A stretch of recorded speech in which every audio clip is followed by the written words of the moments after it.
שלום לכולם, אני לילך, אותי אתם כבר מכירים קצת. מי שעוד לא היה בטיפול לא מכיר עדיין את חדר הטיפולים. אז בואו נראה, באתי לגלות לכם פה את הסודות הקטנים שהופכים הכל להרבה יותר נעים והרבה יותר כיפי. בואו תראו.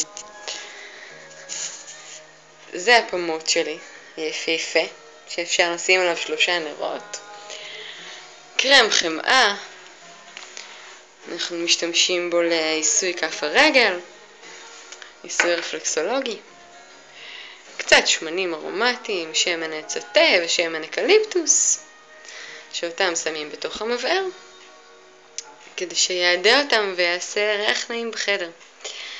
את השמן, שמן שקדים, אני מחממת בתוך מים חמים, רותחים,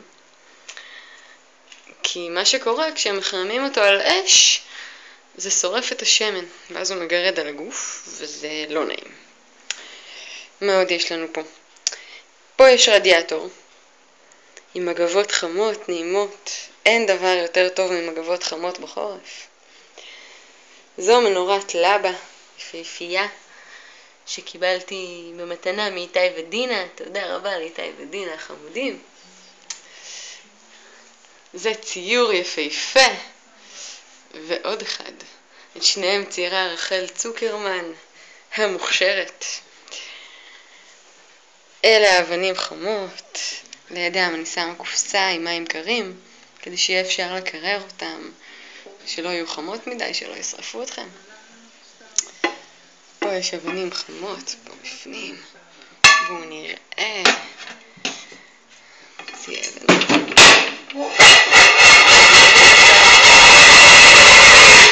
אוי, נפל לי המכסה. פדיחה. אבן, כרגע הן לא חמות, לצורך הצילום. פה יש גם מראה, אתם יכולים לראות אותי.